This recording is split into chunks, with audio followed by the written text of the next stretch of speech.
Okay, we're gonna call the meeting to order. Did you see? Okay, so you. 6:02. Please stand for the pledge. Yeah, you got it. I pledge allegiance To the flag of the United States of America and to the republic for which it stands, one nation, under God, indivisible, with liberty and justice for all. Rick not coming tonight? I mean. He said he may not. Okay, I need a motion for the acceptance of the agenda. Motion, Sam and Joe. Any questions? All in favor? I'm looking over at Rick and he's not there. Do we have anybody for public session? Nadine? Okay. Graduate wearing glasses now. I'm in that club. So, good evening. I'd like to speak about the electronic device policy that's up for second reading on tonight's agenda. I'm aware the survey went out over the summer regarding the policy, and my husband shared his concerns at that time. As we stated then, we're not advocating for unrestricted use of phones by students. In fact, we agree there's a rampant unfettered use is a bad problem in schools. My concern specifically is with the new procedures outlined in the policy. Recently, the elementary school held an assembly focused on building strong habits to Titan Y, and what it means to be Titan strong, being safe, treating others with respect, making responsible decisions, staying on task, and showing growth. These are excellent values to be teaching, and I assume these traits are encouraged at the high school as well. However, the procedures proposed in this policy do not reflect those expectations. Instead, they treat students as if they are incapable of self-regulation or accountability. To put it simply, these procedures feel more appropriate for very young children than for middle school and high school students. When a student has their phone out, they are not making responsible decisions. They are not staying on tasks. They are not treating others with respect. In those moments, they are choosing to disregard school expectations, their teachers, their peers, and their own education. Conoco's has had the Yonder pouches since September 24th. This past September, the revised policy went out into effect to align with the new state law.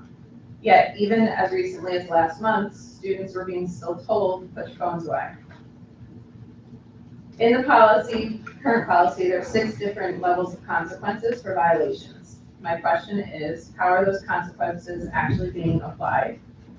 A policy can be very detailed on paper, but if it's not consistently enforced, what's the purpose does it serve? My biggest concern is the students who have been following policy and rules all along that are now being punished. There are students who already turn their phones off before coming in the building. They keep them in their lockers all day, as required. Why are those students not being acknowledged or commended? Why are they now subject to additional procedures, such as having a single file entry and mandatory pouch checks, because other students have repeatedly ignored the rules and have not been held accountable under the discipline policy that's been in place for 5 months? Accountability should be directed at behavior, not imposed universally on students who are already doing the right thing. This policy appears to respond to an enforcement issue by increasing control over all students rather than addressing the inconsistency of discipline of some students. That approach undermines the very values you say you are teaching, which is responsibility, respect, and good decision-making. I urge the board to reconsider whether these procedures truly promote accountability, or whether they instead send a message that responsible behavior doesn't matter because everyone will be treated the same regardless. Thank you. Thanks, Thank you. Anyone else for public? All right, we have the budget and tax cap overview. Oh, I'm sorry. My bad. I need motions for the consensus agenda. Margaret and Sam. Any questions? All in favor? Okay, thanks. Now we have the budget and tax cap overview. I know. Yeah, I'm impressed. Good evening, everybody. So this is the first of our budget presentations. Tonight should be relatively quickly. We're not going to talk about what we've done so far in the actual budget. We'll start that during the budget workshops in March, but we will go through the tax levy limit. I do need to submit this by March 1st, so I'm going to do that as soon as we get through this tonight. So just a reminder of our mission and vision, which guide our work. We do provide an engaging and enriching education experience that prepares each student for a uniquely successful future. Our vision is that we are a leading educational district that works in partnership with the community and the world to provide a comprehensive and exciting education experience for every student.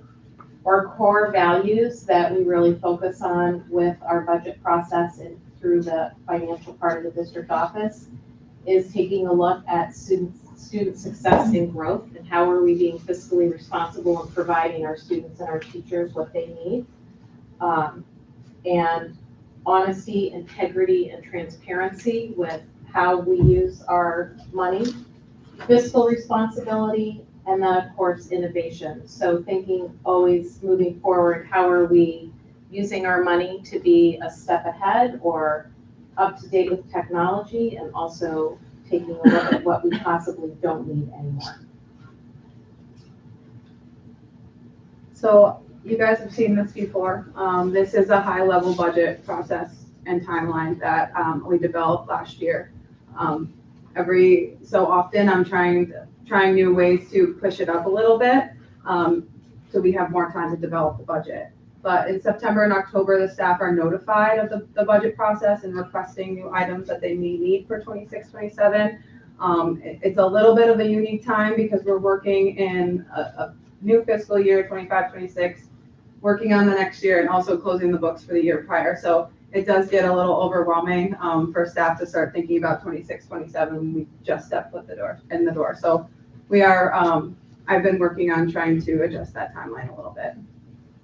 In November, we're looking at reserves. We do our financial conditioning workshop. We look at where we ended the year prior and how we can project fund balance for the next year. Budget committee will meet for the first time in December. We'll review all of our budget initiatives that we receive from the teachers and the administrators. By then, we're still gathering information. We make the final decisions right about now, February. January, the governor releases the executive budget, which I will go through in the next slide after this. We are here in February, so here's the board presentation of our tax levy move. I will submit that to the comptroller on March 1st. I'm doing a fund balance analysis within the next week or so to see, where we're going to land with fund balance and hopefully project pretty accurately. The budget committee will meet again in April. We'll talk about potential tax impact and final budget numbers, and then we'll have the public hearing and the budget vote in May. So the state aid detail from the governor's executive budget was released on the 21st of January. I did send this out right when I got it to the board in a budget status report. Now that we've had a little bit of time to digest it, we've learned a lot about the budget itself and what the governor's proposing. Overall, you can see that it looks like we are going to receive a 3.26% increase, which may look okay there, but we also need to think about where the fundings actually come from. So foundation aid is the biggest portion of our aid. That's really the piece that's negotiable, right, with the governor. The rest of them are expense-based aids, and other than UPK, which is our Universal Pre-Kindergarten program. Do you want to talk about that part? Sure. Some of the proposals that are up at the state level with the governor is adding to universal pre-K, but some of the initiatives that go with that are that they're talking about now are promoting and supporting that districts would be able to open daycares and be able to hire and run those daycares. I was today at Lobby Day and was able to talk to Assemblywoman Dee Dee Barrett and also Morgan Weinberg, who works with Michelle Hinchy, to just talk about the importance of a community and having that here, and for children and their families being able to be in a place in an environment where they are comfortable and safe, especially as they enter into pre-K. Since pre-K isn't mandated at this point, I know it can create some anxiety for families. They may be unsure if they want their child to go to pre-K. We know that the sooner you can get into education, the sooner you can learn, the sooner you have those basics supporting you, the better indicators for being successful in school.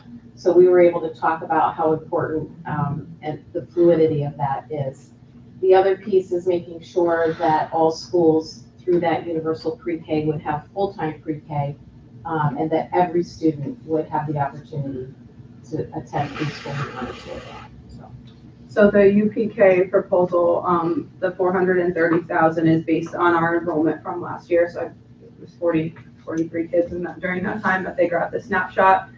So it is an increase of about 200,000, which is a really big impact for our district. We right now do cover a big portion of the local cost to fund the 3 sections of our UPK. So it is exciting to see that we can, maybe fund all of the teacher salaries and all the aids that we put into that program, and the materials and the curriculum stuff that we purchase can all be funded into that grant. So, we'll see where we land with registration and where the numbers shake out, but it looks really good for us. In 28-29 is when the changes for basically an unlimited slots of UPK is supposed to happen. Right now, we haven't had a lottery in many, many years. So right now, it doesn't feel like it would really impact us this much, but for school districts that do have a lottery, they will be forced to open up another section with the additional funding. So right now, the current per pupil amount is $5,400, and that is increasing to $10,000 per pupil.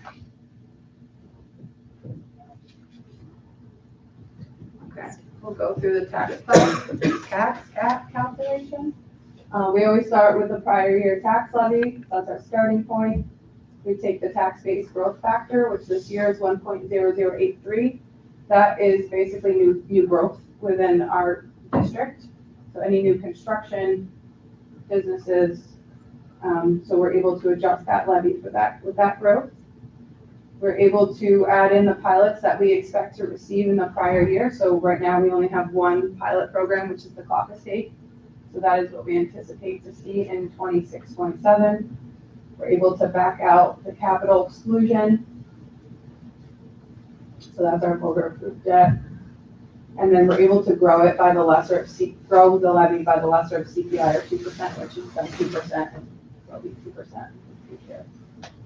We're also able, we have to then back out what we received in 25-26. So that's what we received this year in our pilot payment. We're able to add in our carryover. So that's taxes that we did not levy last year that we could have.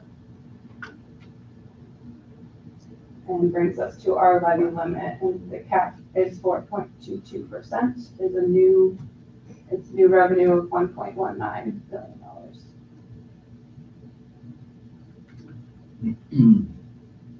So this just breaks out the formula a little bit in more detail. It's very similar to what I just went through in the chart form. But the point that I want to make is really in the next slide when we talk about the carryover. So we're able to carry over the lesser of the two calculations. So we can either take our levy limit and multiply it by 0.15 or 0.015, or the calculation of the levy limit minus what we actually levy. So this year it is the calculation number 1. So that is what we are able to carry over into our formula.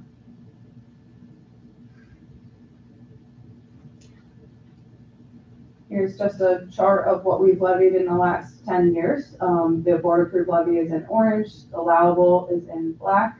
The last 10 years, the district has increased taxes an average of 1.40%. So we've left about $5.3 million on the table in the last 10 years. So here are our budget initiatives. These are what I send out to the teachers. Every year they're able to put in requests for anything that they may need in their classrooms. The departments are also able to put in requests. So athletics, for example, is on here.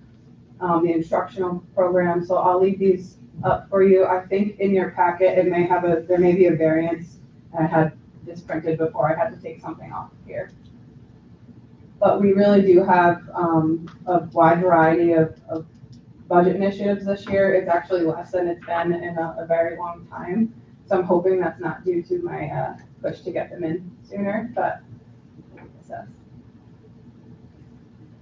So there are some items in there that I do believe that I'll be able to purchase, because there are things that we should be purchasing this year.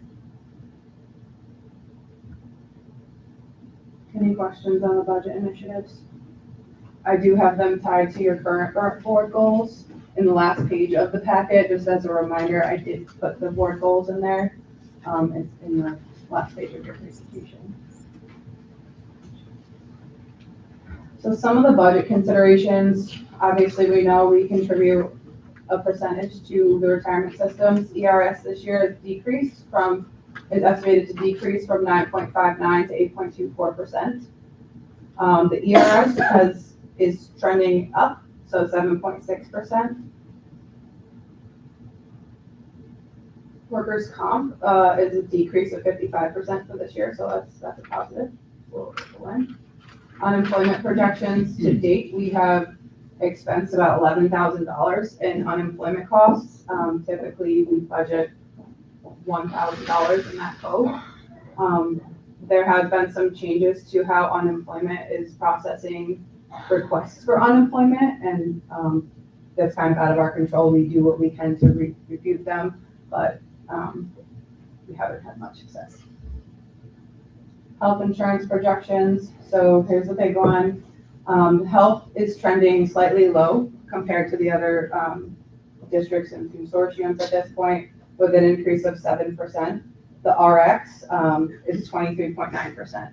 So that looks like a year-to-year increase of almost 800,000. That 739 is there as of right now, but there are some adjustments that I do need to make. So it's looking like it's going to be close to $800,000 increase. Marissa from Benetech, who is the one that gives us our rates and shares that with us, is hopeful that will come down, and this is just a preliminary number. I just hope that we have that before we need to vote on budget. And of course, things that are out of our control, the contractual increases, our liability insurance with NYSER, and then our school resource deputy position that we have is going to be increasing for this year. And here are our projected propositions, our school board members, our budget, and then potentially some school vehicles and buses, which we will talk about in our March board workshop. Our first workshop will include transportation, B&G, technology, and athletics. So we will talk about some specific initiatives for both of all of those departments. And here is your menu. Your menu of options for tax levies. Obviously, we know we can go anywhere from 0 to the cap. But what I have laid out here is option A, with just using the tax base growth factor only of 1.0083. The 2% still below the cap, 2% plus the growth factor. Option D is what we levied last year. And then option E is at the cap. In the dollar difference, you will see what that increase looks like. And we will be looking at these closely in probably the second March workshop, budget workshop.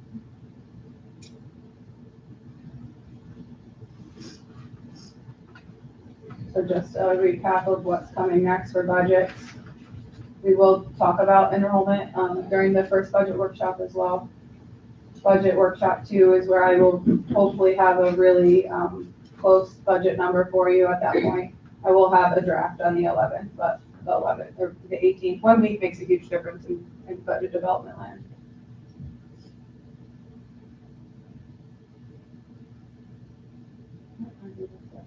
Any questions? That's the end of things tonight. That's the last slide, right? Yeah. Okay. Thanks, Ash. Thanks. I don't know. Excited for the coming events. Sorry, this is the I think that's the one that was buzzing right around. Transportation. You need to get some new folks. They're in, I just have to open them up. Down. Now we have the transportation report. I can't follow money, and I'm certainly glad I'm going before the food, although you all eat in this house. So we're gonna talk about transportation and, our mission, our vision. We do everything we can to follow that in transportation world. But we focus on operations. Our core values are honesty, integrity, and transparency, fiscal responsibility, respect, safety, and support. Those are all very important to us. Just to recap from last year, what our strategic plan looked like, our commitments. We worked on communication, hosting more community events, professional development, creating a more welcoming environment. Those were really important because transportation is not something that really gets to see a lot of different things. We see buses daily and kids, but the point is to make it a little more welcoming. So some indicators of success with that, we had our pre-K and kindergarten orientation that seemed to go fairly well. Laura and I, we worked together and collaborated, and we had a lot of parents who really were involved, and the kids seemed to be really receptive of it. So I think it really worked well for us. We worked on our safety refreshers for the drivers, all the employees, our 19A compliance, which is all of our driver training, trying to organize that into a much better system, having more social discussions, allowing the drivers and employees to really speak their voices, feel heard, and not feel like they're going to be in trouble for that, which created a more relaxed environment. And working on language barriers with a lot of students and families who are not English speaking. It's really been a struggle. So we've really worked hard at trying to figure out how to navigate those barriers. Some highlights and challenges. Safety trainings, we've managed to get our EV training in for our first responders. That went really well. Our implementation has had its bumps along the road. We've worked on that diligently. Attendance has really been a struggle for us in our department. We had a lot of absences, and in the school, maybe you can have somebody kind of step into a classroom and just kind of watch them for a little bit. In the transportation world, you can't just put anybody in a bus seat or even a bus aide on a bus without specific training. So it makes it really difficult for us. One highlight was we had soup with the superintendent. That went really well. We invited the public into the bus garage.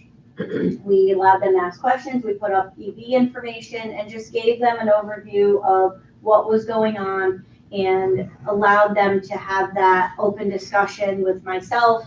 Nick was there, Lynette. We just kind of had a really great discussion. I think it went really well and was effective for a lot of people. And something that we've really worked on, I've worked on with the administrators, our discipline issues on the bus. We've actually seen quite a few numbers drop. We still have issues. There are still things that happen, but the way that we're working on it now has been a lot more effective. And we're really happy to see that. We're hoping to continue on that path. Our commitments for the upcoming year, we're still working on safety and support. That's always the first and foremost at the top of our list. Our EV mandate that's coming up, we're continuing that. Our fiscal responsibility is always something that we try to keep at the forefront. And honesty and transparency, something definitely we've been working on. We're not perfect, but we are getting there. Our safety and support area, we're looking at changing our testing schedules. So what this means is drivers have 4 tests that they're required to have every year, and 3 of them are every other year. So to keep them on a schedule is really difficult when they're scattered all over. So we've kind of been figuring out, okay, where do we put them? One test comes up, we just give them, I do all of their testing in that one time. So the next time they're due in 2 years for those. The goal will be to get them on an every year basis. We are required by New York State standards to have it done every 2 years for some of their tests, and some are every single year. But there's no harm in doing it every year. We're just working on making sure everybody's following what needs to happen, and it's safety. And it's not, some of it is really just constructive criticism in what they're doing. Working on continuing education for our staff and students. We've focused on trying to find training for the transportation employees themselves. A lot of times in superintendent's days, it's focused on everyone, and we try to involve transportation, but there's nothing like being on a bus with 60 kids and having to be by yourself and figure out what to do with them. So I've really tried to put that as my goal, to find specific training for busing itself. For our bus aides, how to deal with students with special needs as well. So we're working on that. And trying to make ways to have easier reporting for the students to talk to the drivers to talk to us, the drivers to talk to teachers. And we've really been working on that probably for about the last year. And I think we've come a long way, but we really have a ways to go in there, because some people don't always feel like they're heard when they talk to some people. So we're working on it. Some anticipated indicators of success. Again, more conversations with staff, students, less discipline referrals, fewer preventable incidences. So if we're working more on safety, then less things happen. The staff is speaking up. So if they have a concern, they feel like they can come to my office and give us their feelings and not worry about being dismissed. They really appreciate that. I've had a lot of people who do appreciate being able to come in and just say, hey, this is going on. It's opened up a lot of doors. And being consistent in our safety procedures, treating everybody the same. No one gets treated differently. If you're doing something that's unsafe, we don't want that. We want you to be safe. So working on that. This one. So our EV mandate. We are navigating our difficulties. It's definitely been a struggle. I stand up here before you. Last year I gave some good news. This year it's kind of a mix. We've been working on tracking the performance when we did have them. I am going to show you some numbers of where we are in the next couple of slides. And working on how to control our charging. We've had some issues with not the chargers, but the charge software management, and working on how to make that work for us. It's been a struggle. We don't have a lot of cooperation with the charge management company. They're very difficult. So that's been a struggle in itself, but we're not giving up. We are continuing on. So some indicators of success. We have been able to figure out that in our current weather conditions, the cold, we are getting a little less than 1%, but on average, we're getting 1% per mile, which is good. And that's an average, which should give us, we have seen about 90 to 92 miles on a charge with battery left that we could still actually get, 10 to 15 more miles. So we can see that 100-mile mark on a bus in optimal temperatures. Cold weather temperatures, not so much. We look forward to having predictable charging. Our drivers are more confident. We have a lot more. Over the start of the school year, we had like 4 to 5 buses running, working with the drivers who were still really nervous to drive the buses. We've worked with them. They've taken them out with the mechanics. We've really done everything we can. And once they start driving them, they're like, oh, it's not really any different than a diesel bus. So that's made things kind of go a little bit more smoothly. The families that were really uneasy about putting their children on an EV bus have not had any problem. No one has called to complain like, oh my gosh, there's an EV bus and my kids didn't want to get on it. Nope, they've all gotten on the bus. We have not seen, I'll be honest, I've not had one complaint from a parent that their child, I will tell you, my daughter rides the bus and she doesn't have any issue, except for the fact the kids have to adjust their noise level because there is no noise. So you can hear literally from the back of the bus to the front if you talk in any kind of loud tone. So the kids have self-regulated, and the drivers do appreciate it because it doesn't take long for them to figure it out. Here are the numbers. So we have taken, Ashley and I have talked in depth about this. we don't really have any comparison numbers, except for, we put our chargers online in February of last year. So what you're looking at on the electricity part is, we've pulled this from NISMIC, which is where our electricity comes from, or not comes from, but our billing. You can see the kilowatt hours, how it goes down as we use them, and what we've done. In September and October, November is when we actually started to use the buses the most. And then you'll see what we've been charged. And looking at December, and I'm going to hesitate to say this, but in December, they were mostly on the charger. We didn't really get to drive them. We had an issue that was they deemed it the erratic light issue. We had issues with the red warning lights, the stop signs.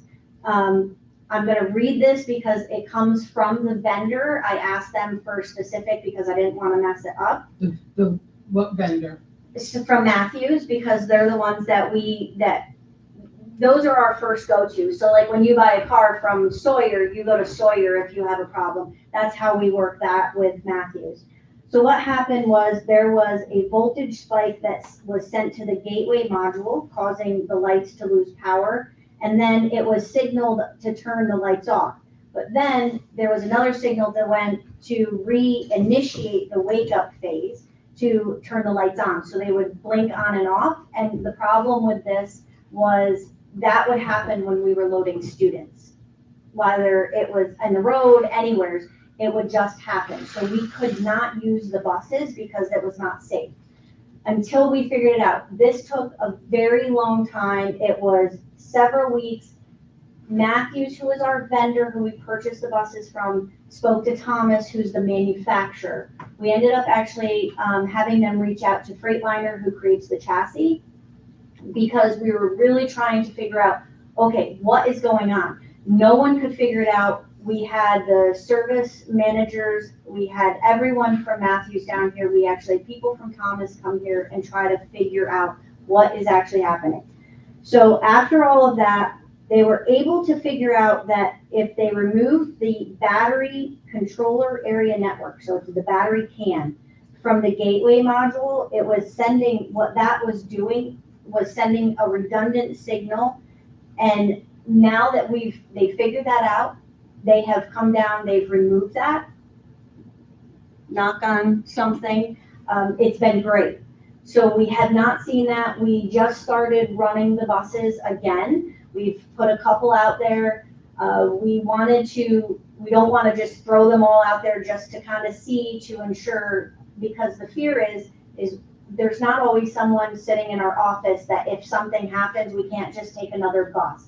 And that would be for diesel buses as well. So we're really trying to be cautious of, making sure our kids are safe, and especially with the temperatures that we've had lately, we do not want anyone sitting on the side of a road in a bus, because there's no heat, they're gonna freeze. And I didn't really want to put anybody in an unsafe position. So with that being said, also, we had a heat issue. The ATF heater core was missing restrictors. They were not installed at the factory for whatever reason, I don't know. So the factory sent the parts to Matthews. Jake was actually there today. He's been down every week, at least a day, taking care of all of the issues on our buses. So we're really fortunate that Matthews has the ability to come down here. The technician just comes here, he uses our bay, he does everything. So we are really fortunate in that sense, because some other vendors would come pick up our bus and take it to their shop, and then we wouldn't see it for 2 to 3 months. So this is a much easier solution. So anyway, going back to December, you're looking at 16,000 kilowatts for charging. We budgeted last year for a number, and I'm not really sure where that's going to go. Ashley and I are digging. We had a lengthy conversation this evening about how we're going to move forward in order to figure out budgeting. But we'll talk about that in a month from now when we really pull our budget numbers up. But as you can see, Just from there, February to December, we used 67,969 kilowatt hours. We spent 40,000. It averages out to $1.70 per kilowatt hour. Now, I will say that we do have a policy of what our max per kilowatt hour could be, and that is 0.09. That is included, but the demand charges are in that 170. So NYSMIC, this is what NYSMIC charges us. So everything that NYSEG charges to NYSMIC and they take care of, it's just bundled for us. So this includes everything. Our diesel for that same time period, you can see we broke down. We used 13,000 gallons at 37,000. It came out to 275 per gallon. And the same with gasoline. I thought it was important that you could see all three of them side by side. But with that, in that exact same time period, we drove our diesel buses 112,000 miles. Our zero emission buses actually went almost 10,000. And gasoline is still by far. I don't know how EV will really match that, because 381,000 miles in 11 months is a lot of miles. Those vehicles are filling up once a day. So that's really hard. And we did do 22,000 activity trip miles, and that's sports field trips. So we really drive a lot, over 500,000 miles a year. Our fiscal responsibility, we're looking to minimize any unnecessary spending. I've been working on my budget, trying to ensure that we are doing our due diligence and making sure that, you know, we are not spending money where it doesn't need to be. But our fuel and electricity costs are always variables. We don't really know how much those are going to be. Electricity in your own homes, you know that your bills go up and down. It's the same for us. And with that, we're trying to preserve our current fleet. So we're preventative maintenance, making sure that the buses are well taken care of. Norm and Josh have done a fabulous job over all the years. They really get the maximum out of the buses that we possibly can. So tracking and adjusting our staff schedules on any, you know, movement. We always keep a little buffer in a schedule just in case something happens, but really trying to tighten that up, keeping our current fleet with preventative maintenance. Again, that goes a long way. When you take care of what you have, it lasts longer. We know that. We usually get about 10 to 12 years out of our diesel buses. So that is all thanks to Josh and Norm for all of their hard work. We combine as much ridership as we possibly can. We go to, we have, you know, 36 runs between in-district and out-of-district. So we do everything we can to keep them together. If we notice that some buses are a little more empty, we see if we can put them together. We are increasing our inventory some. We're trying to work on more hybrid vehicles of the smaller sort and keeping our eye on, you know, our diesel as we can purchase them now. Our honesty and transparency, we do try to communicate as openly as possible. We hold ourselves accountable, and I do think that we are striving to be more proactive in our problem solving. Again, not perfect, but it's just a step, and we are taking every step we possibly can. So we're working on increasing our staff engagement, our reporting, how we meet our expectations for honesty, communication, and professionalism. Always working on that. I always tell drivers, you are the first ones that see students, usually the last ones. Sometimes you're the first adult, so always keep that in mind. We worked on having smoother operations, everything kind of running as smooth as possible. Making sure that our records are on time, complete, that we're accurate. I really like to make sure that the numbers are correct. And taking responsibility and reporting anything timely. If there's an issue, bring it to us right away. So that way we can get it taken care of as soon as possible. Some anticipated highlights and challenges that we see. Dedicated, mission and driven staff, I think that is a highlight. We have a lot of dedicated individuals. Our fleet modernization efforts are going to continue to be a challenge as we move forward with the EV mandate. Working on our positive workplace culture and growth. Staffing shortages are definitely a challenge, and I only see that happening even more in the future. Our schedule pressures, when you start combining runs to make things work, there's a lot more pressure on a driver to make sure that they meet the needs of the students, but also the timings of the schools. That takes a lot as well. And meeting our students' needs, sometimes that is a struggle in itself. Responsible budget management. We are doing everything we can and continue to look forward to, the future of being responsible with our money, but it is a struggle. More kids go out of district, it costs more money transportation wise as well as in school. Our cost control and efficiency, again, just making sure that we are maintaining efficiency.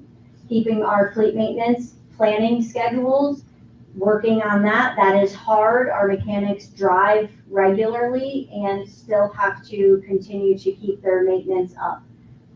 Keeping our safety and compliance, that is top because we want to ensure that we have full compliance. Our 19A, we just got an audit. I do expect to hear from them any day, but I do suspect that we could have another audit of 100% compliance, which means that we are doing our part with our paperwork and making sure our drivers are safe, which makes me very happy. And working on our staffing, that's difficult. We are going to need some people in the next couple of years. Some external factors that we face, CDL shortages. That's big. It's across the country. It's not just here. Our fuel and energy costs, they go up and down. They're not just set. One day, a barrel of oil is cheap and the next day it costs a lot of money. And as well as our demand charges for electricity. The technology changes. That's always changing. How do we keep up with that? How do we pay to keep up with that? All of our state and federal mandated requirements, the EV mandate is part of that, but CDL mandates. Our attendance and enrollment changes. Attendance might not be all that great, or enrollment goes down here, but transportation doesn't always change. So it's kind of keeping that ball rolling. And wondering from year to year what our funding and aid levels are going to be. That's always a struggle, as you know. We see it all over. You continue to support with policies, the regulations and operations. We do appreciate that. You support us in our safety initiatives and in staffing. You do what you can to help us and I appreciate that, to help us get more people here and give us support for our budget and aid. Going to meet on lobby day and legislative. Looking ahead in a month, we'll be talking about our budget for transportation and what that looks like. We have a coffee talk with the superintendent from 5 to 6 on March 18th. And on April 28th, it's Bus Driver Appreciation Day. So something to look forward to. Some photos of our department, some training and our buses, and our photo. Any questions? You know me, I'm gonna come in. I know. It's always the same question every year, but just a little bit more to it. So, I know you talked about charging the software. So is that the same company? I mean, Matthews has the warranty on these buses, right? Yep. But And it's now we're in not year this- 2. Are we in year 2 of these buses? We are, for some of them, we are starting year 2. But Okay. we have definitely, I will tell you, we have definitely received our money out of our warranty so far. They have put over $250,000 worth of materials into these EV buses, which if we're going to do that, I'd really rather see that happen on this side of it than when the warranty runs out. But they have been very good about making sure that even if they've helped us with something that wasn't covered and they were able to take care of it. We haven't spent a penny as far as anything to do with Nor EV should we. buses. But the charger. Nor should we. The charging software is completely different. Okay. That is a different company. Matthews does not. And do they help have a us. warranty on that? So the warranty that comes with that, they will pay for the parts on most of the stuff, but we have to pay for the labor. We have seen that. We had an issue with one of the software in one of the chargers, and they came out and charged us, I don't remember, I think it was about $1,000 for labor.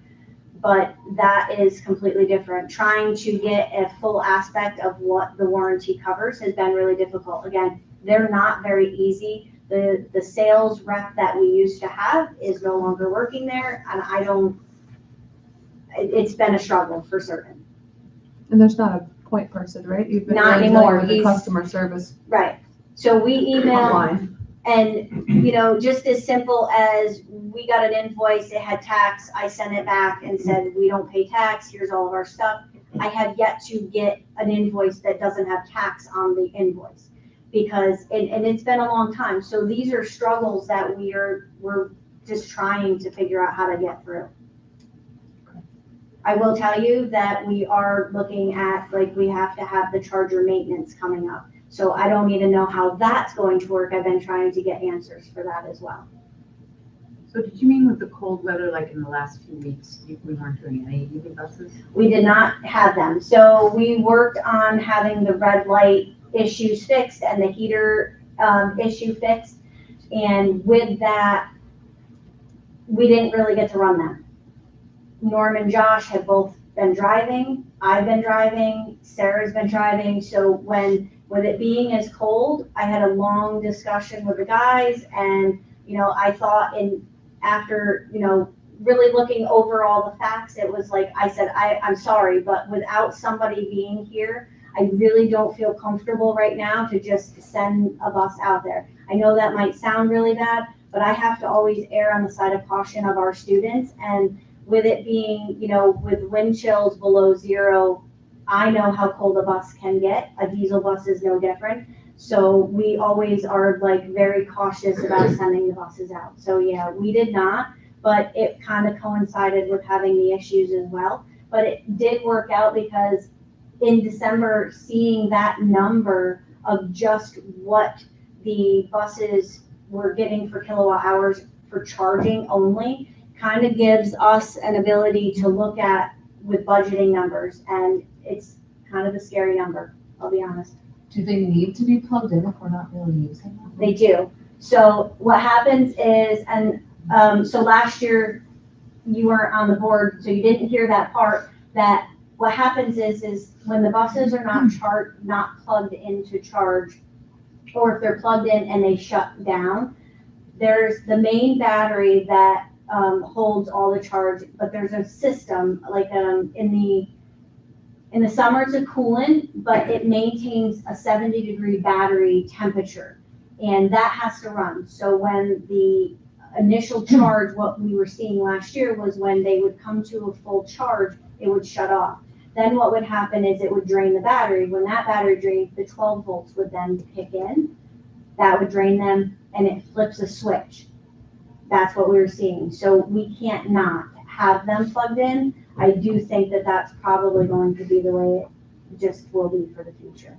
As a secondary question, were we also, with the extreme cold, plugging in our diesel buses? So we don't plug in our diesel buses ever. What happens is our fuel company that comes, they cut the fuel, they put it in our tank.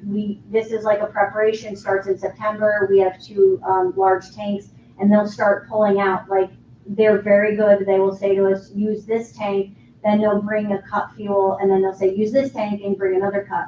And as it gets colder and more into winter, they'll cut it a little bit more. Norm and Josh will then put an additive into the buses, and that usually will keep them. I will say that over this past weekend, they came into Plow, moved the buses. This is the first time that I can remember in a very long time that we had a couple buses gel because of the extreme cold, but they were able to get them going, and we haven't had an issue or any residual issue with them. But it caused us to put 911 in them, which is the saving grace. Get them going. But now we're using the EV buses again.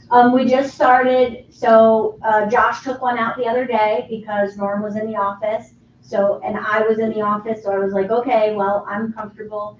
It ran well. He was very happy with it. Now, I will say this afternoon, the driver took one out this morning, this afternoon. He did his bus run and his late run with it, and he came back at a little less than 50% charge, and it was 100% when he started at 1:30 this afternoon. So he was plugging it in before his 5:15 run to give it a half an hour to see what difference that would make. So he's gonna write that down so I can have that information as well. We do keep a log when they drive the buses. They have to keep a log that it's what time of day, what's the temperature, you know, what, if they use the heat, where their charge starts, where it ends. So this way I can try to get an accurate depiction of being able to see what our mileage is and what we're getting out of it. So the $250,000 savings that you say we had on the warranty, that's not a savings, that's an obligation to them, Correct. correct? Yeah, I So- agree. And the other thing is, can we go back to the chart with the numbers for the gas and oil and the diesel? Yeah. And the electric, please? So this was, all these numbers on the bottom were for 11 months? Yes, so all of that, all across the board is February to December. Okay. So 67,000 watts was $40,000. That's what those numbers are accurate. So we have used 67,000 kilowatts and we have spent 40,000. And we went 10,000 miles. Right. Yeah. So if it went 112, it would be $480,000 in electric. Except it looks like it's cheaper to be running them than to have them sitting there. Yes. December was the most Margaret, expensive for Margaret, sitting but look there. at the math.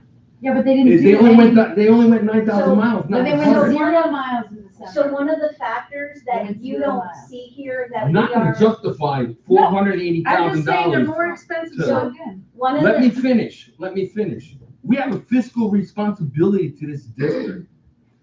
If it's gonna cost $400,000 to go 112,000 miles instead of $37,000, I don't know what you would pick, but I wouldn't know what I would pick. Okay? And not using them, 9,000 miles, tick, tick, tick, tick, tick, tick on the warranty. That's So right. we're gonna have 4,000 miles on every bus and it's gonna be off the warranty?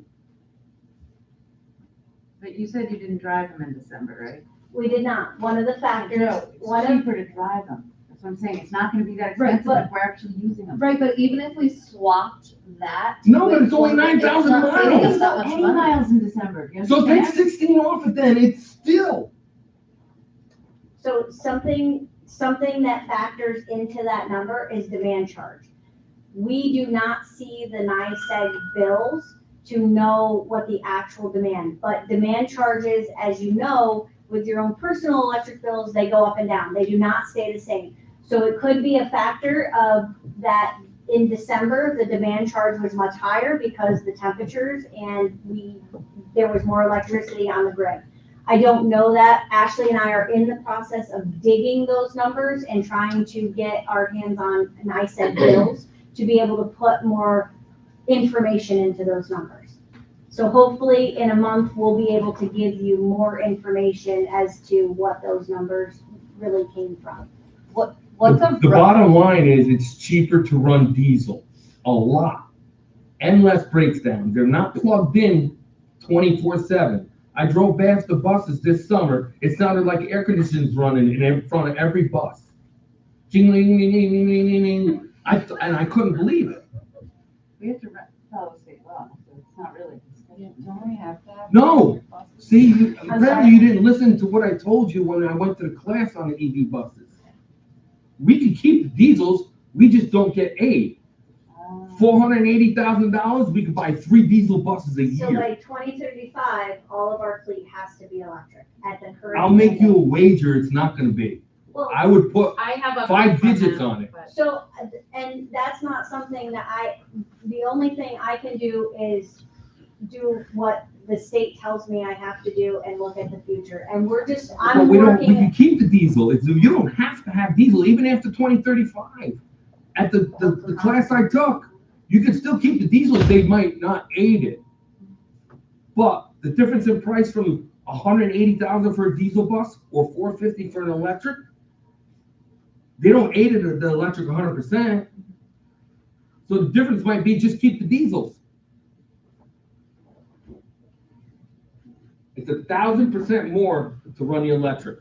That's when I want to see percentages. It's 1,000% more to run the electrics. That's not being fiscally responsible. Well, I want to thank Bobby Joe for No, I appreciate Bobby the Joe, details but I've been and the quiet. data that she's been collecting, because I do want to remind the board that this is something that the current administration inherited. Oh, no, So I know. Well, I just want to commend her because they are collecting the data and she has been very diligent with it to see how it impacts us. And I have a few more updates as well. And we're using them as we can, and I do Thank you, appreciate Bobby Joe. Joe. It's just that the numbers prove to me. I understand. Did you, I was just curious what the rough breakdown of our fleet is. How many EV, how many diesel, how many gas? so, we'll get into that in a month, but we Oh, have workshop. 10 EV and the rest of we have a fleet of 41. So 10 of them are EV, the rest are a mix of diesel and small vehicles. Thank you. Did you- Thanks, did you Bobby Jo. have- Oh, no, I was just trying to find out if this was something that, like you said, in 2035, that calendar was supposed to be done. To my knowledge, by 2035, I mean, that's what's on the books right now. Obviously, things can change, I mean, right? I They can mean, only go 50 miles. But we can't base our We've gotten- decisions we've based gotten on what more could than be. We have to base our When decisions when on they what demoed the is. buses, they said they want, after a run, to come back with 30%. So theoretically, you only should drive them 70. They need a 30% buffer for safety. we can. That's what the We guy can run said. on a 20% buffer, but we've gotten 92 miles with the ability to run more, so we could do over 100 miles. And that's accurate, actual information that we have done and we have run on bus runs. So we do have some of that data. Thanks, Bobby Joe. You're welcome. I'm with you, Joe. What's the consequence? Kyle, food. Good evening, everyone. So what you have in front of you today is the same meal that we were able to serve our students today. It is our Harvest of the Month meal. Our harvest this month was citrus. So we have a lemon herb chicken, we have a orange wild rice, and a lime cilantro slaw. Hope you all Very enjoy good. it.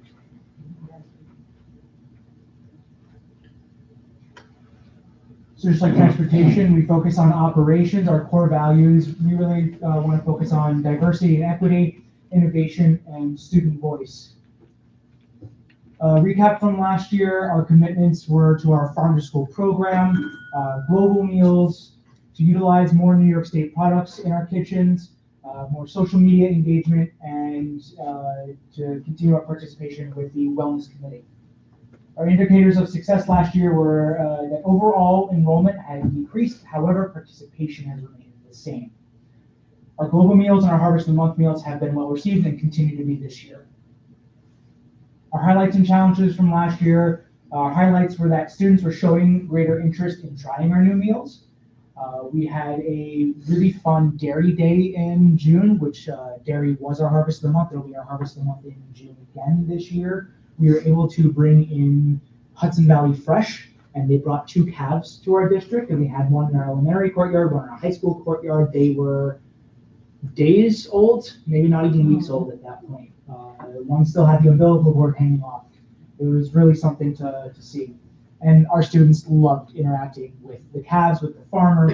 We had some giveaways. We had a dairy-centric meal. It was a really fun day. Some of our challenges from last year that did spill into this year as well were limited vendoring offerings. We've just kind of started to turn the corner on that, and staffing challenges. We did even out in our staffing. When I did a run through of this presentation last week, I said that we were all set, and then on Monday I got a resignation. That's how food service goes. So we are currently hiring for one full-time position, and we are always hiring for substitutes.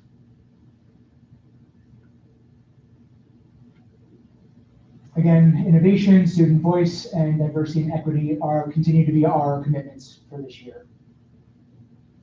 Within diversity and equity, we really want to focus on our global meals. It turned out we don't get to set what the National School Week, lunch week plan is, but this year it happened to be Travel the World. It was Taste the World, your school lunch passport.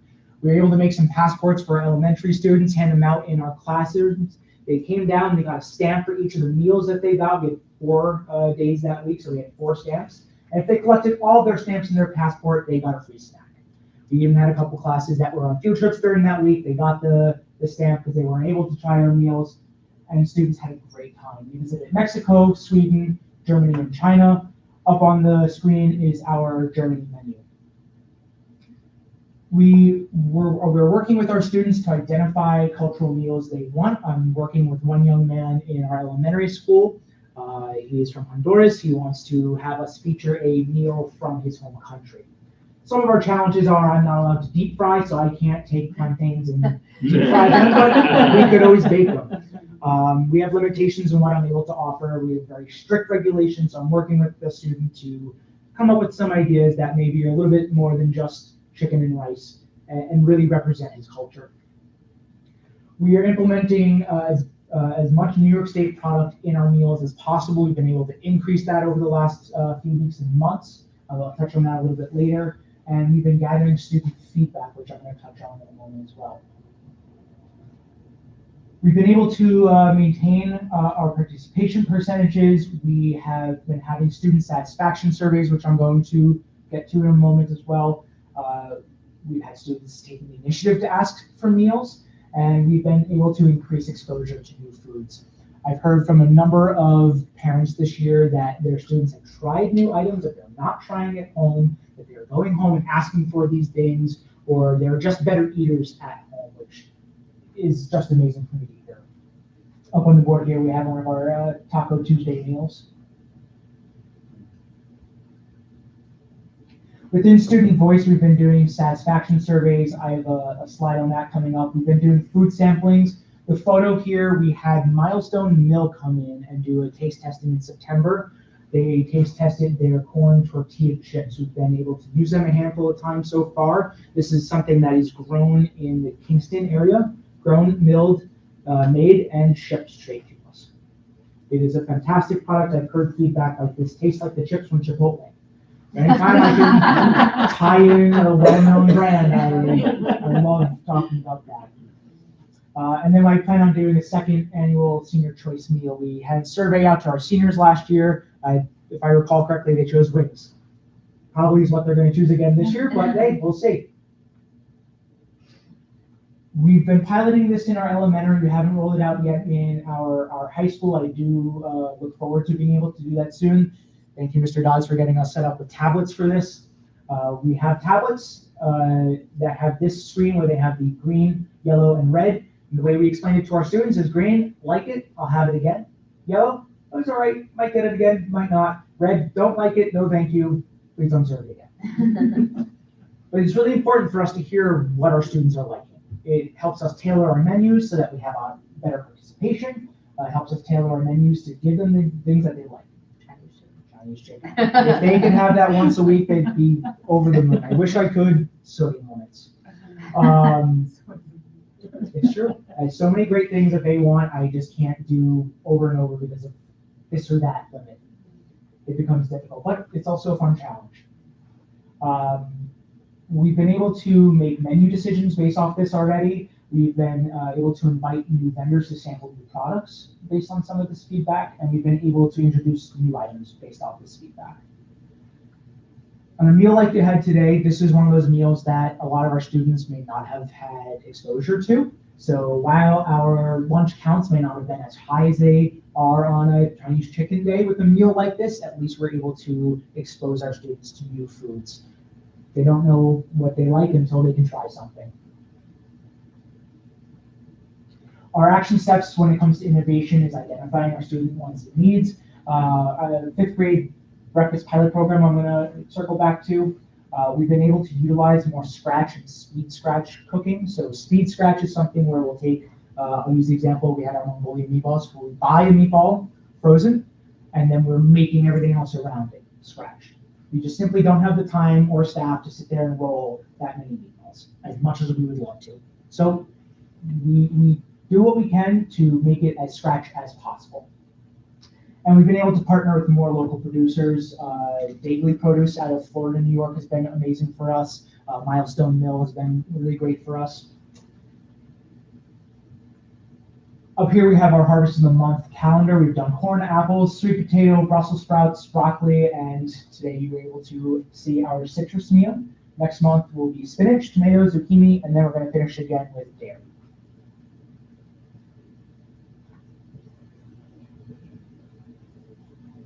Our 5th grade breakfast pilot program. We were noticing that we had about 20 to 24 students in our 5th grade out of a total of 66 students at the time who were coming down and getting breakfast from us in the morning. The way breakfast works for us is that the students get off the bus, walk down the hallway, come to the cafeteria. We do have a couple of carts around as well, but they come to the cafeteria, grab a bag, and then head to their classroom. So we thought, why not just cut out the cafeteria and bring the food to the classroom? With that, we were able to have between 100 and 105% increase in students participating in breakfast. The more students that participate in breakfast, studies have shown, they're able to focus better in class. They're not thinking of their hunger. They have decreased tardiness, behavioral issues, and these are just broad studies that apply to this, but it's been fantastic seeing those numbers go up. My goal and hope is that next year we're going to be able to pilot this to a larger section of the elementary school, if not the entire elementary school, and see those numbers continue to go up. From July 1st to the end of last month, we have served over 30,000 breakfasts and almost 56,000 lunches this year. A lot of food going out. Our anticipated highlights and challenges. So our highlights so far have been our National School Lunch Week, where we had our passport theme. First week in March is our National School Breakfast Week. So that is Quest for School Breakfast theme. I don't get to pick these, but we get to have fun with them. So one idea we heard was breakfast pizza with sriracha, and to call it Dragon's Breath Pizza. So we're starting to come up with some fun things and maybe introduce a couple of new items to our breakfast program, like overnight oats. We did a small sampling at the high school of that last couple of days, and it seems to go pretty well. We did a peanut butter and strawberry overnight oat and a cold brew overnight oat. We've been increasing sustainability in farm-to-school integration. Part of this has come with, we're starting our process on our worm farm. I don't know if Lynette's been able to touch on that with anybody. So we're gonna be taking our kitchen scraps from our salad bar. So it's gonna be all clean scraps. When we buy our romaine, we get full heads of romaine, not just the hearts you might see in the store. So there's a few outer leaves that we have to take off that go to waste that we are now gonna be able to either get to compost or to feed our worms for the worm farm. Same thing with peelings of the carrots and what have you. So all of our clean scrap is now going to be able to go to use. And I was able to bring in a group for a New York State food culinary training. The group's name was Brigade. They sent us a chef. His name is Drew, fantastic gentleman. With that, we also had Kay Shin Lopez from Cornell Cooperative Extension come in and help us. We had 2 master instructors from NYSED come in, as well as 2 photographers from NYSED come in and work with our district, and we were able to put out a meal that was Mongolian meatballs with garlic, rice, and fresh broccoli. Other than the meatballs, everything else was scratch. Some of our challenges, we have a decreased student population, so that does ultimately affect not necessarily our participation, but the amount of meals we're able to serve.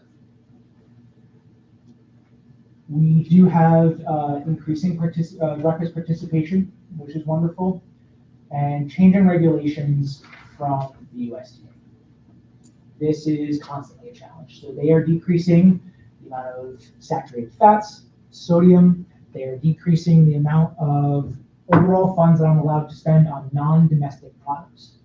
So that could be coffee, that could be bananas, pineapple, anything that is not grown in the US or not grown in sufficient quantities in the US to support the entire ecosystem here. That cap is now at 10% of my total budget. I believe it goes down to 7% next year.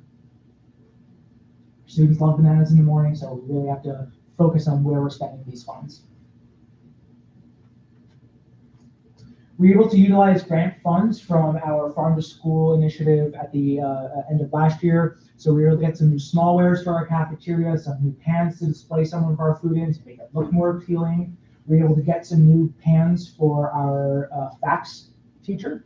And we were able to buy some raised beds for our ag teacher that we plan on setting up in our elementary courtyard. Along with that, we'll be able to use the worms and more casings in those gardens, and hopefully start to create maybe a garden club, or maybe some teachers will take some initiative and do a class planting. Really look forward to that. I continue to apply for free equipment where I can. The Northeast Dairy Association set us up with some cold brew equipment. We're looking into setting up some cold brew coffee for our high school students. It is limited at 100 milligrams of caffeine, so that's about 2 ounces of coffee, and then they would get a milk with their breakfast or lunch, and then there'd be 8 ounces of milk. So much less coffee than you or I are usually drinking in the morning, although I'm sure they wish they'd be able to have more when we do roll this out. Our menu meals are being able to drive participation, so we're able to look at what is going well, what's not going well, and then utilize more of those meals. We're continuing to strive towards our New York State 30% initiative. If anyone would like a recap of that, let me know. And we're able to preserve student access to fresh ingredients while costs increase and stay in budget. Some of our external factors are increasing food costs, and this is due to a variety. There's a kind of a standard 3.5–4% increase in food that kind of just happens. But on top of that, we're also seeing increases from tariffs, farm labor shortages due to various reasons. The USDA rule changes that I've already spoke about, and student attendance overall. My ask of the board is whenever you're able to, come in, serve a meal with us. Our Chinese chicken meal, our students love and great FaceTime with them. Our holiday meals, our harvest of the month. I'm happy to send out some information so that you're able to put it on your calendars. You all live very busy lives, but if you're interested in coming in and serving with us, we'd love to have you all. For your support in our continuation to purchasing local ingredients that do come often at a higher price point. And if you happen to know any local producers, whether it is protein or vegetable that you think we'd be able to partner with, please you feel free to reach out on my behalf or send them my information, send me their information, and I have no problem reaching out and talking to them. So looking ahead, we just finished up our Super Bowl meal. Our students were really excited for that one. We did kind of a sampler. So we had some mozzarella sticks, some pizza crunchers, some boneless wings for our high school students. We did pizza and boneless wings for our elementary. It was our highest participation day so far this year. Nice. It was good. Coming up on Friday, we have our Valentine's Day meal. We're going to be doing they're calling it a Dutch waffle. It's a farm cake, topped with some strawberries. We're going to have some eggs and sausage with that, and we're going to be giving them a Lindy's Italian strawberry ice to go with it. Can I come here? Fun to know. Come on in for a meal. Our Harvest of the Month events are continuing. A few things I'm looking forward to in the future. I was able to take a tour of the Steelhead Trout factory over in Hudson. You've probably passed it 100 times and may not even know that it's there. They do some amazing stuff there. We got inside access. We were able to see their tanks, how they're throwing the fish, how they harvest the fish. Within 2 days of harvest, it's at the door. It's very fresh local product. I was able to head over to the Hudson City School District and work with their food service director. They had this on their menu for a fish taco. So I said, why not go over there, see how they're doing it. I helped them get their meal out. And it's like the meal you have in front of you. It's not going to be for everybody, but I think there's going to be enough students here that'll appreciate it, and we'll have another option on the menu for those who don't. Same thing with farm-raised venison. There is a game farm in Germantown that we're looking to partner with and either do ground venison or a whole roast and slice it thin, some horseradish cream. And I don't want to go too far outside of their comfort zones, but we could do taco meat with the venison or meatloaf or something. Ground is much more disguisable. Very much, Yeah. very much so. But Stews are great. we live in such a rural district. We have a ton of hunters, parents and children that go out hunting. So why not bring venison into the district? And again, our day today. Looking forward to that. And we got some photos. So the team up there was some of the team that came in and helped us with our Mongolian meatball meal. This photo of the Mongolian meatball right there, our flyer that we sent out. And this young lady grabbing an apple on our Big Apple Crunch Day. It's called Highland Farm in Germantown. They were at a event that I was at the Culinary Institute of America where they were introducing it, where we were able to touch base. I'm working with them to see when we're going to be able to get that going. We had a loaded baked potato bar with a homemade broccoli cheddar soup. On the bottom there is a pulled pork meal we got in several pounds of pork shoulder, roasted it slow in the oven overnight, shredded it, barbecue sauced it, and sent it out. That was a lot of fun. That was for our sweet potato harvest of the month meal. You see on the tray there some sweet potatoes that we tossed in cinnamon and chipotle powder. And then this is one of our salads that is always available at the high school level. We have been rolling out salads at our elementary level as well. Over here we have a cart that I was able to get for free from the Northeast Dairy Association. We love free. We set this up the last 3 2-hour delays that we had. On 2-hour delays, we don't serve breakfast, but I've seen too many students come through the doors hungry. They come to the kitchen, can I get something, please? So we're able to set this up, and we've had, the first time we ran it, we had about 60 kids get breakfast. The next time we ran it, it's about 100. Last 2-hour delay, we also were able to offer to our elementary students. So while I'm not looking to change the policy at this point, as we go forward with our 2-hour delays, I'm gonna look to do this more and more often as we're able to. It does come down to staffing, so I don't want to overpromise and underdeliver. I'd rather underpromise and overdeliver with that. Our great crew, Lynette and Mary D'Amico came down to our kitchen and served hot cocoa right before winter break. And it wasn't just hot cocoa, it was hot chocolate milk. So we were able to buy 5-gallon bags from Hudson Valley Fresh, warm that up so that it fit into the meal service and it wasn't excessive sugar, at least less sugar than it would be with hot cocoa.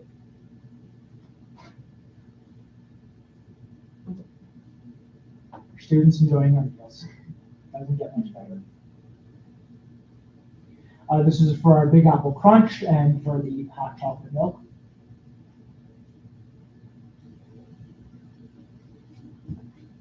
And the last slide is just some photos of some meals that we've had. This meal on the top left was the meal that you all had today. This was a fajita on the bottom, and then you can see there Cahoon Farms, which is another local New York State product. We did some protein boxes where it was hummus, cheese cubes, fruit, vegetables.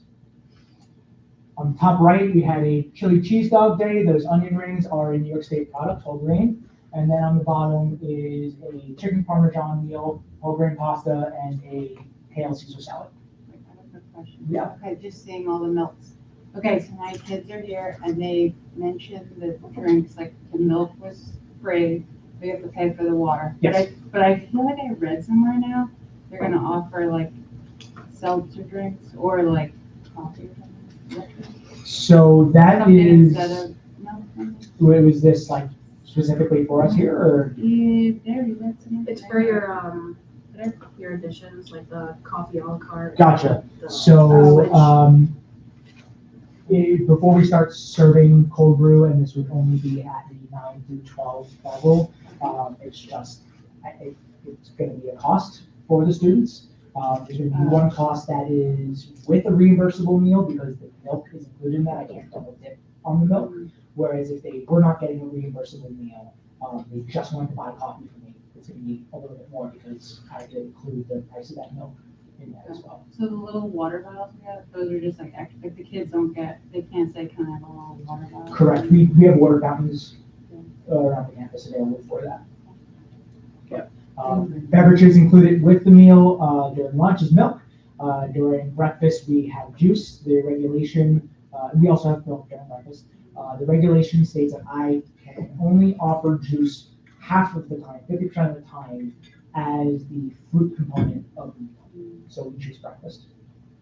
And does it have to be low fat by state regulations? Great question. So this is leading into that whole milk area that I'm sure a lot of us have been seeing. So just some clarification on that new bill or law that passed. It only covers lunch. I'm only now able to offer whole milk during lunch service time. So if I put it out, I have to take it out, put different milk out for breakfast, and then bring it back. It's just a constant swap. So you're sticking with all low fat to keep us, love it. At this point, we plan on sticking with the low fat. I'm not 1,000% opposed to the whole milk, but there are just several considerations. It's the labor. The trans fats are not included in the overall counting, which is great, but the calories are. Calories of whole milk are higher than in low fat milk. So where am I going to take from in order to allow that? So it's just going to be a matter of sitting down and figuring that out. Yeah. Not opposed to it. I wish we could serve whole milk a little more freely, but for whatever reason, the bill only covers lunch. These are great looking lunches. Yeah, they are. Really good. You do a good job, Kyle. You've really made this whole lunch thing a really good experience for the kids, so good job. Your email's missing it. Just so you know. Thank you so much. Any other Kyle. thanks, you, Kyle? that was great. Thank you. I don't think Kevin's coming. Thank you. We've had really thorough presentations, so I'm gonna work to be quick. He grabbed Kevin's for you, I don't think Kevin's We coming. barely got in. We barely got started. So just some monthly highlights.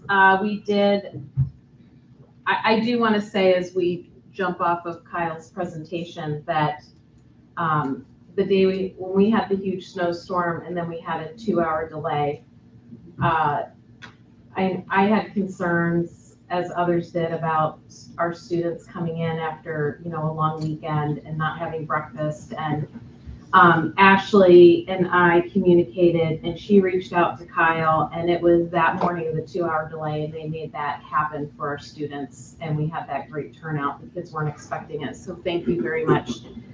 It just speaks to me about the power of collaboration. I think you can see from the presentations tonight and Ashley's beginning with the budget that there has been a lot of collaboration across departments and through the district, and part of that is us focusing on that strategic plan and in our cabinet meetings talking and sharing about what we're doing.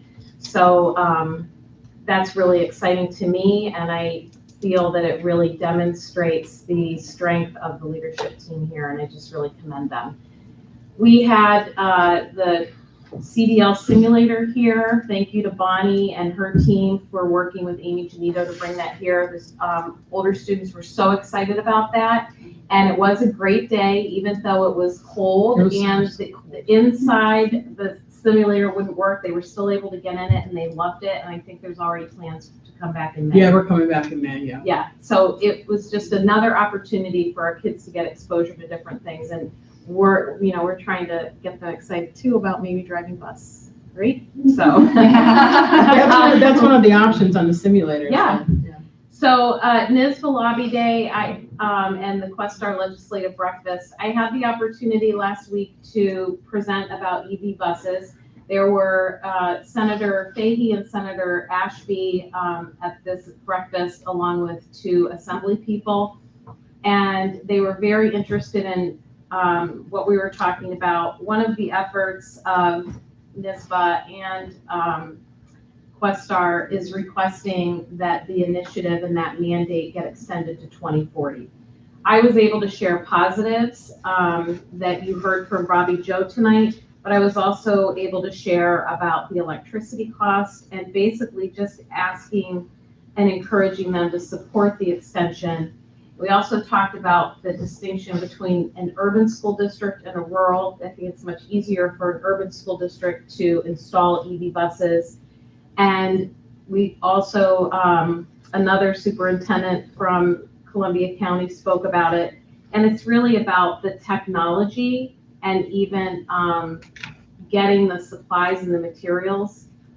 We didn't get our 10th bus until this November because it's just taking so long with the manufacturers. So those are pieces to really contend with, but it's great to have the opportunity to make them aware. And then today I was at Lobby Day. I was able to, Senator Hinchy was very busy. I did just see her briefly, but I was able to talk to her number one, Morgan Weinberg, and we talked about this. We talked about the solar farms, and we talked about the daycare initiatives, because daycare, as I mentioned earlier, is being tied into by the state with the pre-K.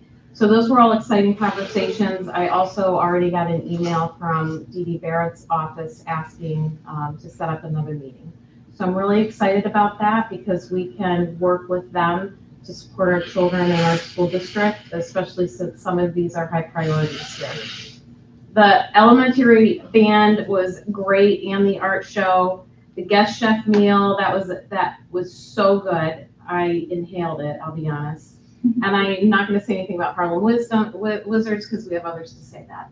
I do want to let you know that we've had Beth Ann Proper and Deb Gordon put in their retirement letters. We're thankful to both of them. Beth Ann has served the district for 20 years. She has worked with our life skills students. She has done a tremendous job. Deb Gordon has also done a wonderful job teaching and supporting across the district, all students, and in our special education department. So while we're sad to see them go, of course, we wish them well. Work-based learning breakfast. Again, this is something that the legislative committee had started in the summer talking about, because we were able to get this program up and running again, and we have Amy Janito doing a lot of work with this. And Bonnie met with us as well.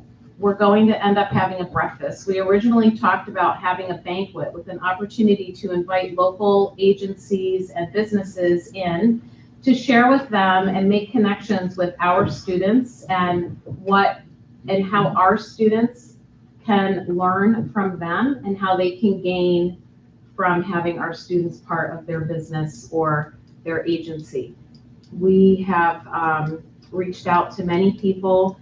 We had a meeting this summer, the legislative committee, and I had sent an email to all the people on that, giving 2 choices to see when most people would like to come. And I heard back from everybody, and the majority of people could come, and they're really excited to be here. And we have everybody from our Zoom call? Everybody got back to me. Not everybody can come, yeah, but that's good. Most were making arrangements to have somebody here. And we have another superintendent from another district in Columbia County who will be attending. And I think it's just really exciting. The reason we decided to do a breakfast, it was originally an evening event, is because this is about our students, and our students are orchestrating this, organizing this with Ms. Janito to put it together and to present to the adults that will be there. And the majority of them, it's hard for them to get transportation in the evening back. So this is how we're going to start it out. So we're excited. And thank you to Alexis, because, you know, I share an idea in some words, and the next thing I know, she's got a postcard, and it's beautiful, and she's found a picture. That's one of our students in the simulator that was here. So she just pulls it all together for us and makes it look dynamite. So thank you to her. Upcoming tomorrow night, I know we've been here late tonight, but we are having a literacy night at the elementary. One of our teachers received a grant this year through Berkshire Taconic, so we thank them to have this. I believe there's almost 110 families that have RSVP'd, so that's going to be a lot of fun. We even have some of our middle school teachers volunteering their time to come down to be a part of this as well. And then just a reminder that we're closed on Monday for President's Day and no school, and we'll be back here bright and early on Monday, February 23rd. These are also upcoming events. and different things that are going on. We're really busy. Just a reminder that because of the snowstorm, our winter retreat with Dr. Andrews was rescheduled, and that will be on Wednesday, March 4th. And then he will be here on March 5th during the day, really coaching and helping us with our MTSS process and meeting with building administrators and other building leaders. So that's exciting. And that's really what I have for you. Any questions? The athletic awards ceremony doesn't have a date. Do we know? It's March It's 5th. the same It's March as the 5th. I'm policy. sorry, it's right underneath that. Oh, it is March 5th. Yes. That's why we're gonna have a quick meeting that night. Got it. Okay. Yeah. Um, Anything else? All right. Thanks, everyone, so much. Thank you. Thank you. Now we have our student board member report. Violet? Pull it up on there too. I don't know if you wanted to. Thank you. Can I just go up there? Of course you can, and we're gonna, she'll make it a little bigger for you too. Thank you. So I do apologize in advance for sounding really stuffy. It is cold season and I happen to catch the cold. But I am feeling well enough to present, so let's just present. Love is in the air at Taconic Hills as we are now in the week of the most romantic holiday of the year, Valentine's Day. And the school has been doing a lot of things to celebrate this romantic holiday. The senior class has put on their annual carnation sale. Many middle school and high school students bought flowers for their partners, their friends, their teachers, and their family. I had the pleasure of working the table one day, and I did see some students come and show an interest in buying a flower for someone. And the carnations will be delivered February 12th to the recipients, spreading love and positivity through Taconic Hills. Elementary has also shown the meaning of love through their Rubber Ducky fundraiser. Well, I'm pretty sure that elementary school children probably are way too young to be in the middle or to be in relationships as our high school and middle schoolers. The children are probably still enjoying purchasing a duck for friends, teachers, and family members, even if they're not in relationships. 7th and 8th graders are also welcome to purchase a duck as well for friends, families, teachers, and maybe partners. I know middle school relationships can be quite chaotic sometimes, hence the maybe. Now let's move forward and share some news from our lovely class of 2026. The senior class recently welcomed the world-famous Harlem Wizards, a comedy basketball company, and I had the pleasure of working the merchandise stand, so I got a front row seat to the game since the merchandise stand was right in the gym where the game was happening, so I got to see the action. There were many students and families of all ages that came to see the games. While there were many aspects of the game that were entertaining, the audience seemed to especially enjoy the antics of two of the players, Giant and Jumping Jack. They specialized in the on-court jokes and the comedy, and that left the audience laughing. Over in the elementary school, students recently had their PBIS assembly. During this meeting, students with perfect or near perfect attendance were recognized, as well as students with positive behavior. During this time period, a school-wide incentive of a game day was also announced.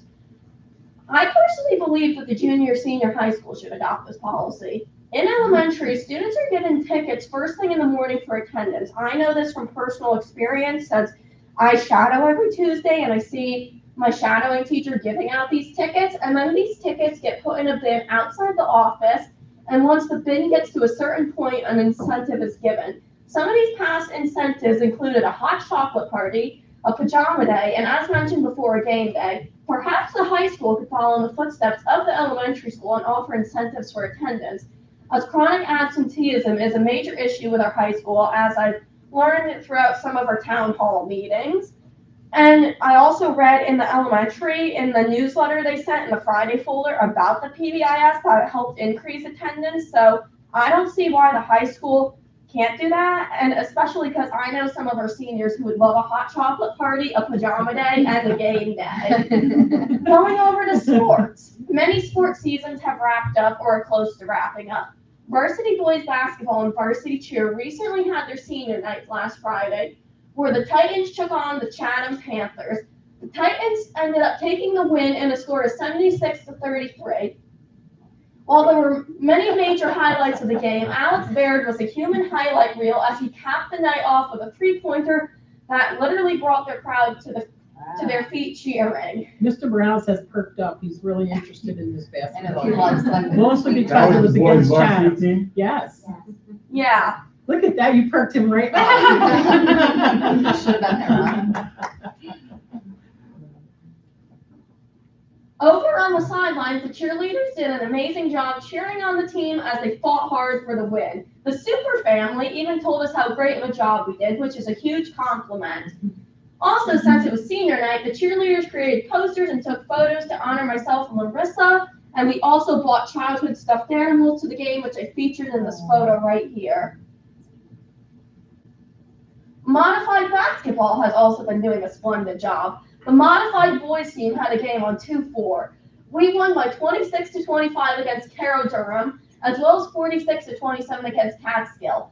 On the same day, the girls modified also won 31-18. JV also won a game against Chatham with a score of 38-20. Our sports teams have been doing an excellent job, and we commend all the coaches, players, and parents for supporting our athletes. Our out-of-district programs have also been quite busy. The EPIC program at New Visions recently had the opportunity to view the marketing and business programs' business ideas. Over in the Pathways and Education program, students recently invited special guest Jody Sullivan to come in for a book talk about the book Educated by Tara Westover. The students enjoyed snacks such as pretzels and donuts as they talked about the book. Finally, students in the fire science program got their BFFO certification along with CPR and first aid training. And one of our students featured here, Izzy, is shown doing CPR on a mannequin. And CPR is a very important tool for our future firefighters as it can save lives. Back in the high school, many school events are being organized. Sign-ups for the spring lip sync battle have begun. Many students, including myself, have piqued an interest in the fun yet competitive show. I went into the library not too long ago, I think it was the day before yesterday, and I saw quite a few sign-ups, so it's good to see that there's a lot of student participation. This will be the second annual talent show / lip sync battle, as we had one in the year 2024, which was a huge hit among students, as you can see this picture down here. On top of that, career jam forms and permission slips have been sent home with interested students. At practice today, I saw one of the cheerleaders with a permission slip in her hand for career jam, and a lot of students were talking about the field trip. Finally, the senior class is planning a snow tubing trip to Catamount after break, creating a snowy bonding experience for the class of 2026. That is pretty much all the announcements for February, and I wish everyone a happy and safe February break. Thank you, Violet. That was awesome. I love that you piqued his interest. He always was like this all of a sudden. I just want to say about the career jam, Michael Tucker has also provided the tickets for that again for our students. So I just wanted to give a shout out to him for that. We have Board of Education member activity. Sam? I went to the Harlem Wizards game. I noticed Violet behind the merchandise table, and I was really looking forward to her recap once I saw she was there. I always really enjoy Violet's recaps. But it was a great game, you're right. Giant and Jumping Jack were very entertaining. They did a nice job messing with our teachers, and our teachers were very good sports that participated. And the sheer volume of students that went down to the floor to participate was also incredible. And nice. I have purchased my rubber duckies. Aww. I just went to the policy committee meeting and brought my daughter along, so that was fun. It was nice having her there. It was really nice. She's like, when is the next one, Mom? Oh, I love that. That's awesome. Yeah, policy, yeah, that's what I said. He runs from policy, but yeah, I'm glad that she had a good time. Yeah, she's like, I'm not really sure what everybody's talking about, but I had fun. I've been hibernating. It's too cold Okay, out. fair enough. Fair enough. I've gone to some volleyball games, and I did reach out to a couple of people about the work-based learning, who got back to me right away. Neither of them are available to come that day, but they're interested in hearing about the next time. Caleb White from New Leaf Tree Service, and they also have a native plant gardening Maybe if you company. could get their email addresses so that we can have just a. Yeah, and I can give it to, Yeah. and then I wrote to Carlo the puppeteer because I thought if anyone's interested in the arts, they could, help make puppets with him and it would be pretty cool. So I reached out to those two people, they both got back right away and I'll give the. Have found it pretty amazing myself, just reaching out to people that I know. They're all very interested. They Yeah. just wanted to be asked. Like, Yeah. that's really what I have found. So it's been really great response. Well, I can say I have a mea culpa for not having been at that Chatham game because I would have made friends with a lot of Chatham fans. So I'm so proud of them. I owe them a pizza party.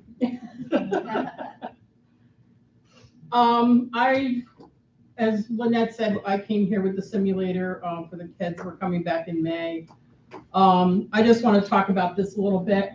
I know most of you all know this is, near and dear to my heart is doing this work. And for 11 years that I've been here, I haven't been listened to, I don't feel. And finally, Lynette, I just want to say thank you for listening and making this happen. So just thank you. Anyway, the next thing I have is I have a letter to read from Kevin. So I'll start off. It says, "Good afternoon, Bonnie. As we have discussed, I feel that it is both my best interest and the interest of the Board of Education at Taconic Hills, as well as the staff and students, to tender my resignation from the board effective today. As you are aware, in the fall of 2024, I accepted a promotion with the company that I work for that does not allow me the same amount of evenings free to be an effective board member. Please know this was not in my plans when I sought re-election to the board 4 years ago. Fortunately or unfortunately, depending on the viewpoint, I was offered a position that I simply could not turn down. It allowed both myself and my family to better prepare for retirement and to allow myself growth within my career. I want to thank you personally, as well as Vice President Vibrock and the remainder of the Board of Education for allowing me to attempt to keep both ends of the candle burning, so to speak. It simply has gotten to the point where I feel someone that has the proper amount of time to dedicate to our school, staff, and students is more beneficial than continuing to attempt going on. I've spent 12 years of my life as a member of the Board of Education at Taconic Hills as president, vice president, and member. Couple that with my 15 plus years of coaching youth basketball at the school, 27 years of my adult life has been dedicated to the betterment of the school, our staff, and our students. Thank you for allowing me to serve the district to the best of my ability, and I wish you all nothing but success in the future." I also have a little side note for Ron, and it says, "Ron, we don't need to max the levy increase."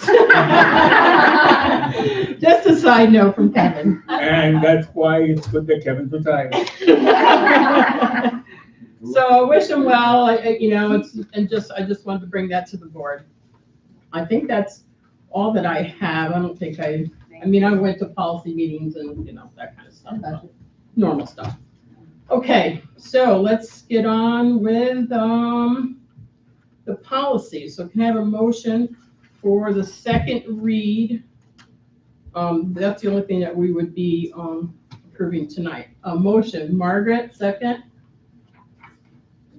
Janine's peeking at me. Margaret, do you want to speak to any of those? Yeah, so 5152, we were making it easier for students to stay enrolled in their senior year, basically, and then fixing the wording on some of that.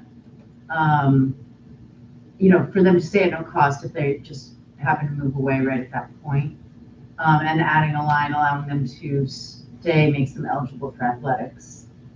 8660, that's the animals. We had a great discussion.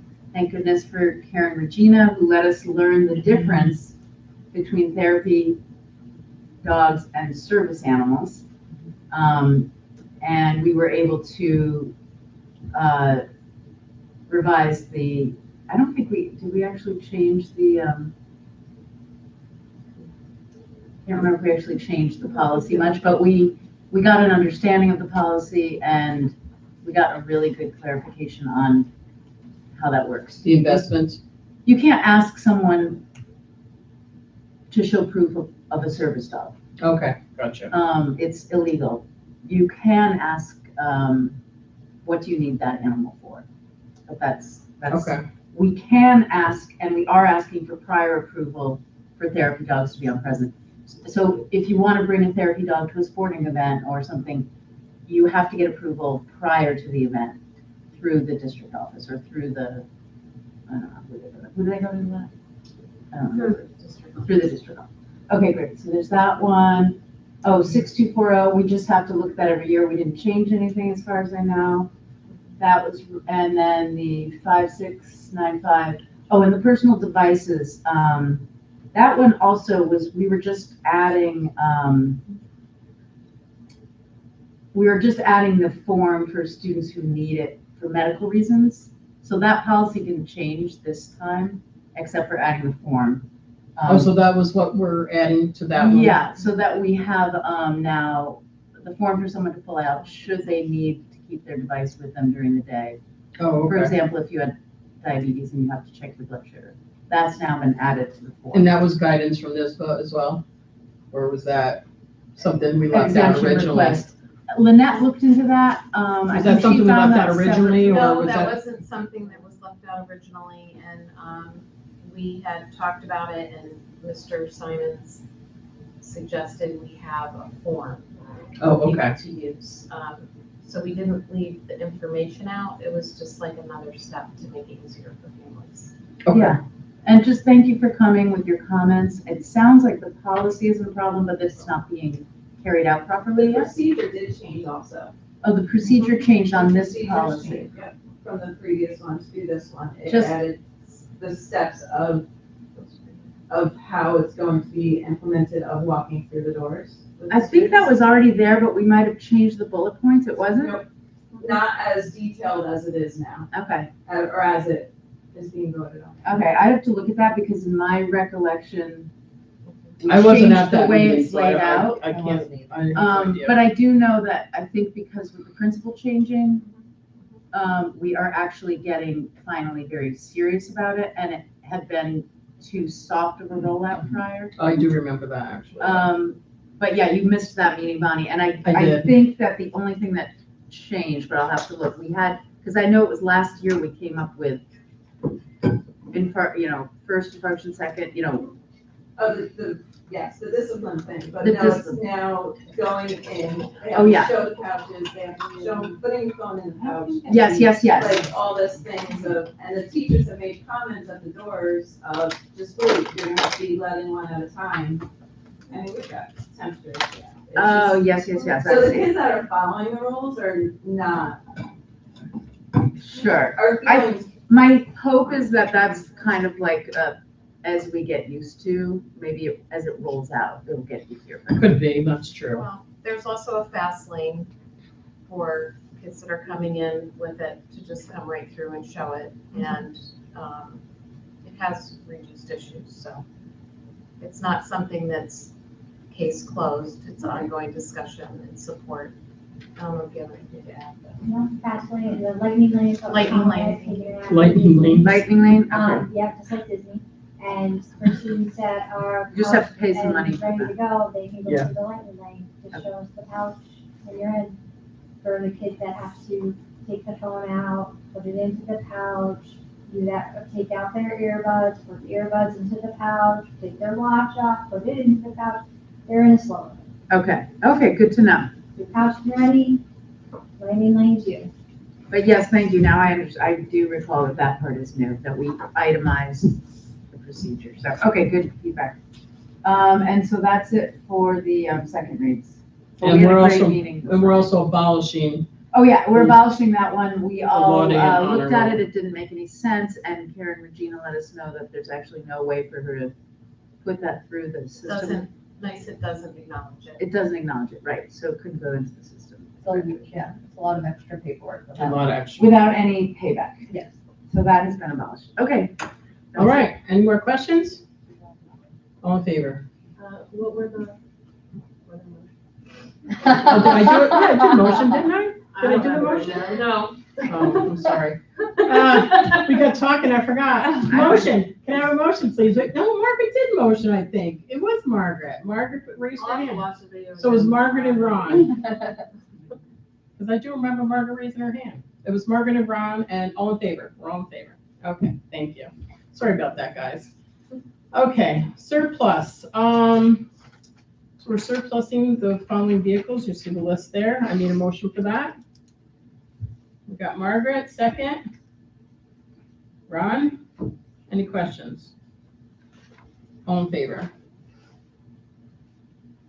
All right, new courses approval. We have an advanced floral design. Motion, please. We got Margaret, second. Janine. I consider it an art class? Yeah, you're gonna take it? No. No. It's part of FFA. It did have Agriculture. class. I think it's cool. We offered floriculture the first part, this year, and it has a huge, numerous responses to it. The kids love it. Their, It's a skill. project- We'll talk about this again in a couple weeks, but the final project was, basically designed wedding arrangements.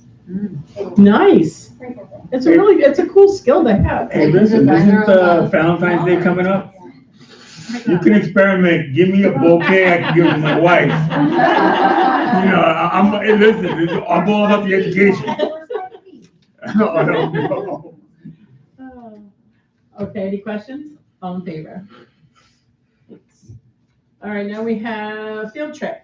We have the FFA going to the convention in Buffalo and grade 12 going to Catamount Resort on February 27th. Motion, please.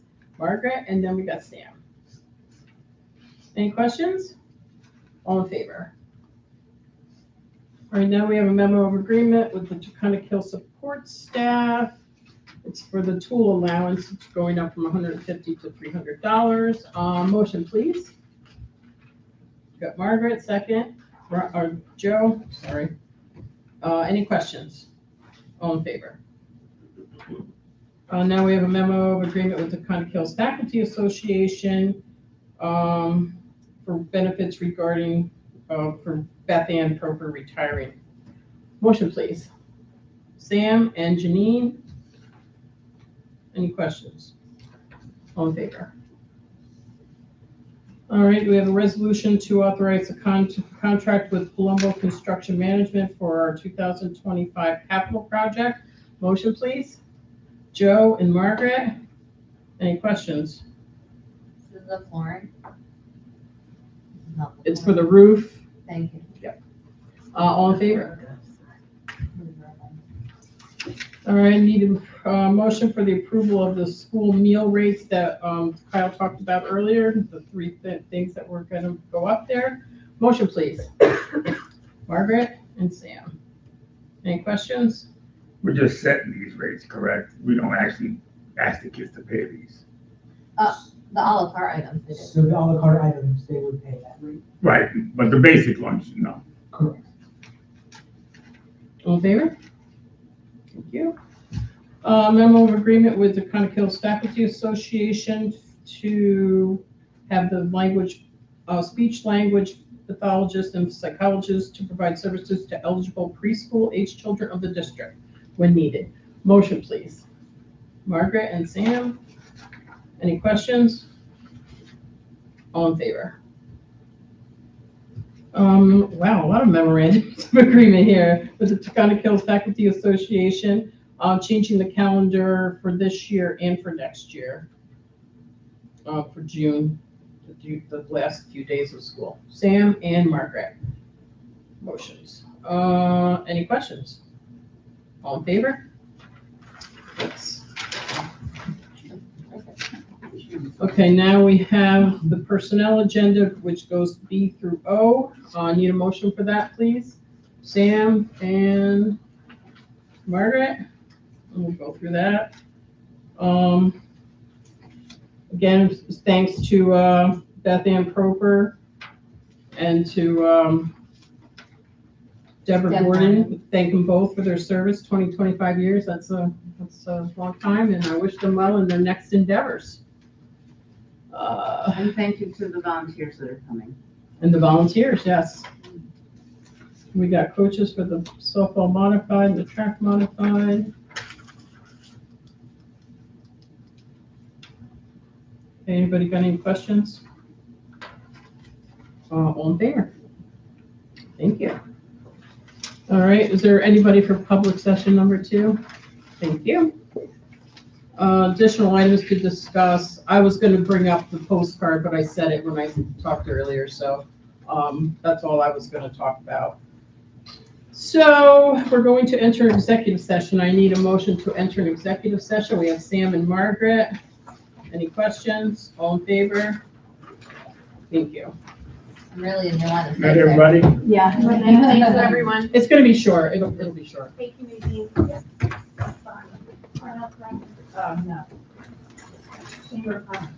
We went through them.